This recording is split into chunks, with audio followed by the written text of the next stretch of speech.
In the video today, we're going to go over some, let's just call it cardboard modeling. This is my 1977 MGB Resto mod. It's got a bumper off of a 74. It's got taillights off of a 69. It's all the best parts that I like of an MG in all the different series and all kind of combined together. So one of the things that a lot of people do with dedicated roadsters like this one, I don't ever intend on putting a top on this car, but one of the things that you do with a roadster is to deal with this treatment right here. A lot of people put a leather tonneau cover on here, and with the 70 series and those older or newer cars that have a headrest, the tonneau cover has kind of a little condom that goes over the top of the headrest, and it really kind of kills that sleek design of having a tonneau cover over the top. One of the other things I didn't like about the tonneau cover is basically you're pitching a tent over the outside edge, so it just kind of chops it off. It's a flat, even a little bit saggy interface between these subtle lines. You can see there's kind of a curve here that looks kind of like a Porsche, slightly. I mean, there's a nice curved line. It's elegant.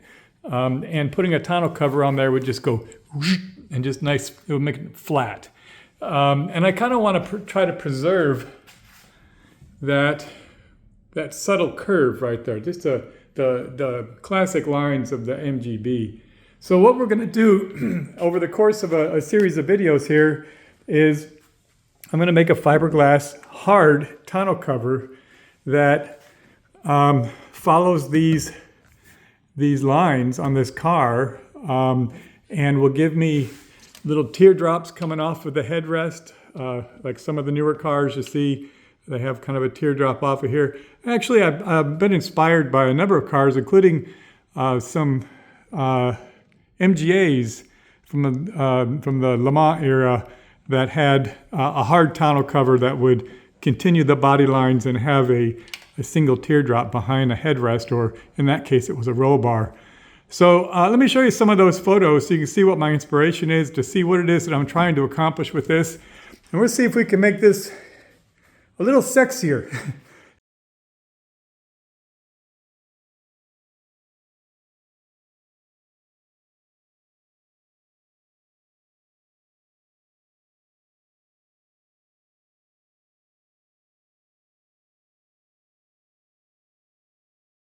If it isn't sexy enough already.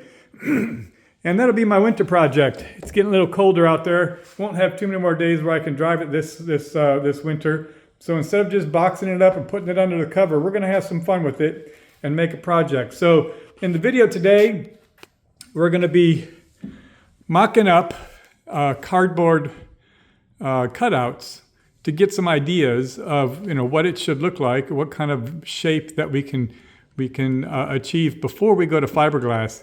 Cardboard's really resilient material. It's really easy for you to chop it up with a razor blade and you tape it together. And if you make a mistake, you just cut another piece. It's real easy to deal with, low cost. I just use recycled boxes from Moss Motors, among other places. But anyway, that's what we're going to be doing today. So stay tuned. Let's get cutting up some boxes. All right, so here's the first piece.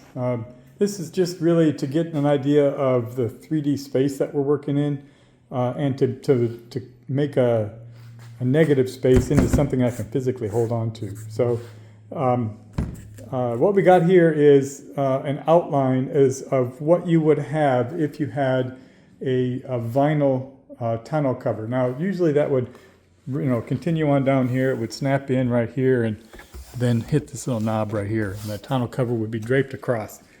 We're not going to do that. In this case, we're just going to be covering this back section here, and we're going to work on that later.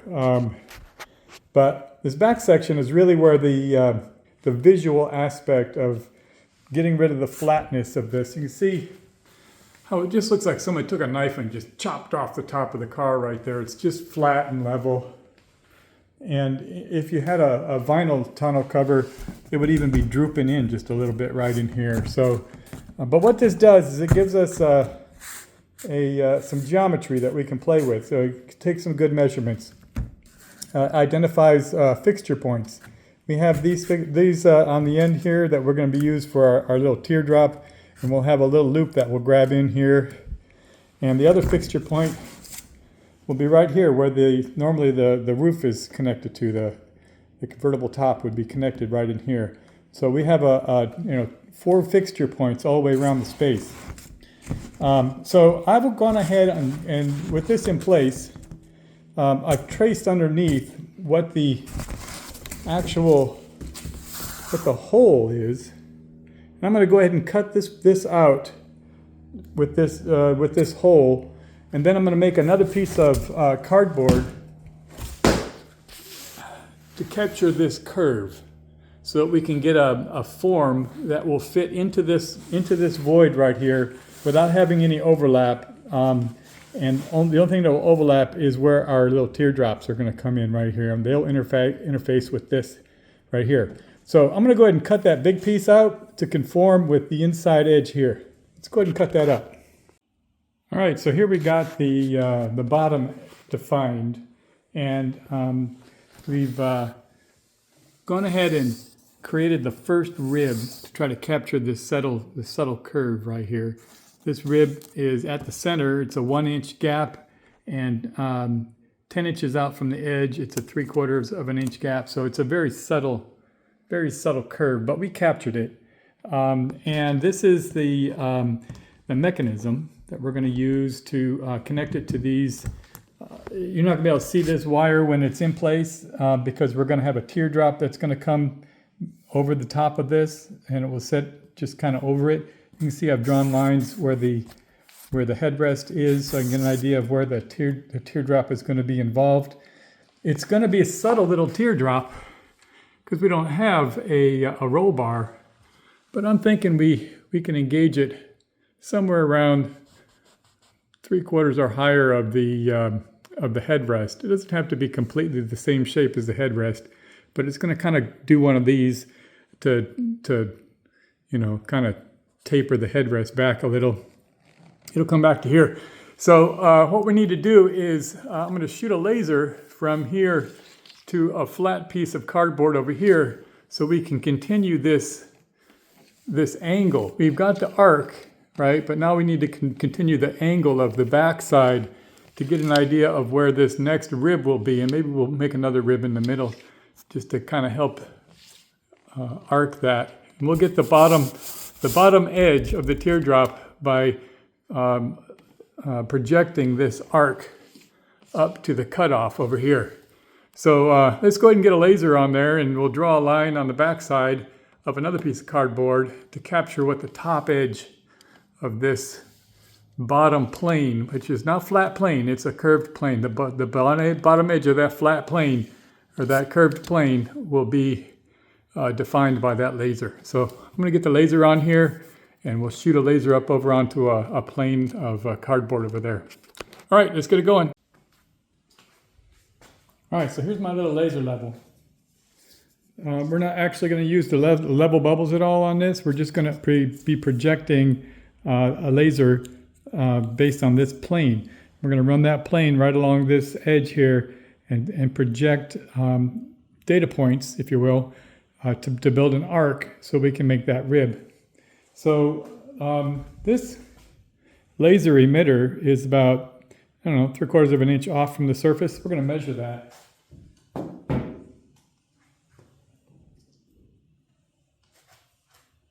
So it's a 1/2 inch. Well, that's too bad I can't read it.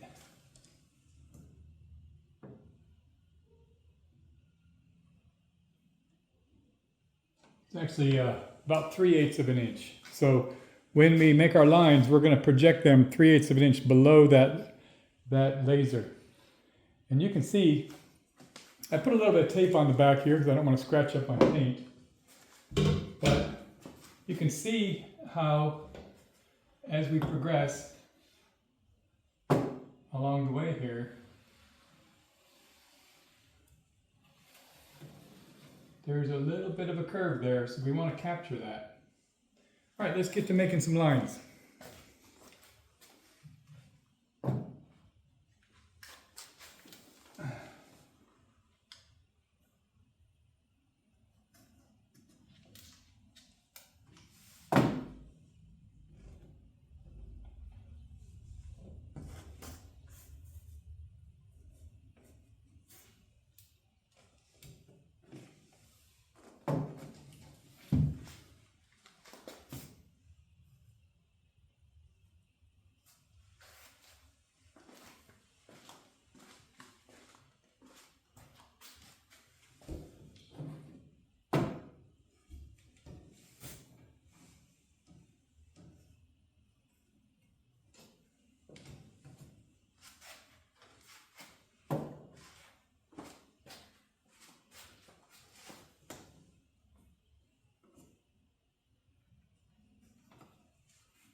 me to have one a little further down over here.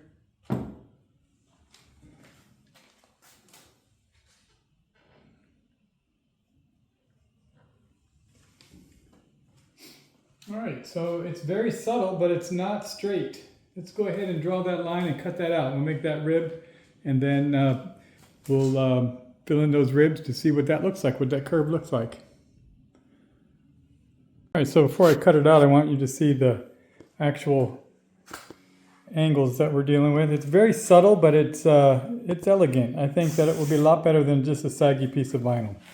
So I'm going to cut this out and make this rib, and then we'll put those two ribs onto the flat section and put it back and see what it looks like. All right, there you go. There's I've trimmed it away from the seat here, and it is standing on its own, sitting on this little connector. Everything sits flush. You see I've got the lines. They continue just fine with that little arc. See if I can see it from this side. So you can imagine what that will look like. We'll throw some skin on it and put it back on, and then we can start mocking up where we're going to put the little teardrops. All right, moving on. All right, so there you go. That pretty well defines the shape. You can see that it fits fine with the seats. If you pull these forward, you can see I preserved the arc. So all I gotta do now is work on this little teardrop. It's gonna go behind the seats here. Now I guess the question here, this is a design opportunity here. Should I make them round and symmetrical, or should I make them oval? Should I cut a little bit of it out to accommodate this subtle arc, or just work off that arc as a plane? I don't know. I'm gonna play around with a couple of designs, and then I'll mock them up and show you some pictures. All right, so time to start thinking about the little teardrop sections.